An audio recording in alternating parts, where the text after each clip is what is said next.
everyone. So I recently took a poll in the group of some topics anyone might be interested in for some further free education. And we've got some great topics coming in, some really interesting questions.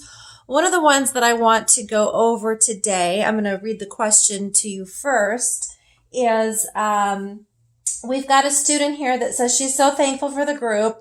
How to do a thorough skin analysis. Is there a process of what to look for first, second, third, and how to tell dry versus dehydrated skin? So I think that's a really great question, and I think a lot of us sometimes have challenges with that.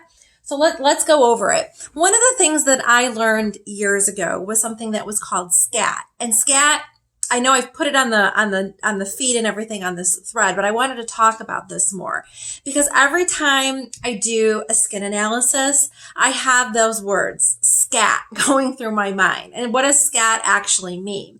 So the first thing when I'm touching someone's skin is I'm thinking about what is their skin type. Are they oily? Are they combination? Are they dry? Like, what is their skin type?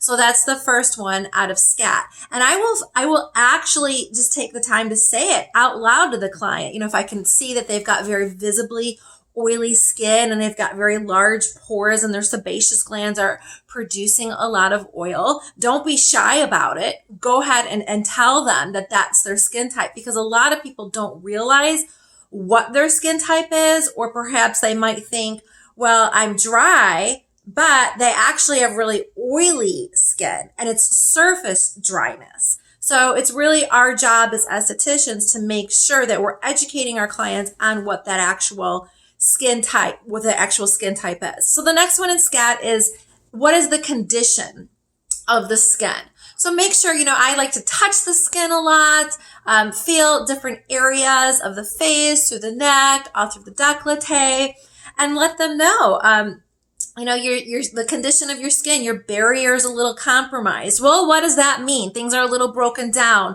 We need to strengthen the skin. So those are all great opportunities to tell your client what the actual condition of their skin is. And don't worry about offending someone. I mean, honestly, that's the last thing that I've got on my mind is if I'm offending someone, they've got a problem and I'm there to help them. And that's the mindset that I have going into it. So the third one in SCAT, so we've got skin type, we've got the condition of the skin. What is the appearance of the skin? Does the skin look really dehydrated? Does the skin look, does it look youthful? Does it glowing? And those are great opportunities to let your client know, hey, you've been doing a great job taking care of your skin. It looks very strong. It looks very dewy, very youthful. And if there's some problem areas, let them know. Just say it out loud as you're going through that SCAT process. And then the fourth and final one is, what is the texture of the skin? So as I'm feeling around on the skin, I'll say, oh, I feel a little rough patch over here. I can feel a lot of surface dryness through here in the forehead.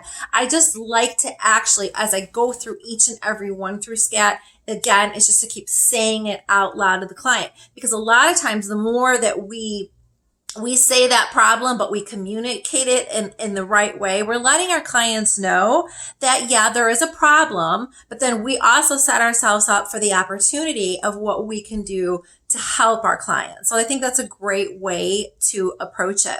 And I think we talked a little bit about through this, dry versus dehydrated skin. Dry skin is going to be like that itchy, a lot of flakiness going on, very common around the nose area, chin, the foreheads. We can see a lot of dryness, but also keep in mind what surface dryness is. So you can have that very large pores with oily skin, but a lot of times clients think they're dry, but they're not actually dry. They just have that surface dryness.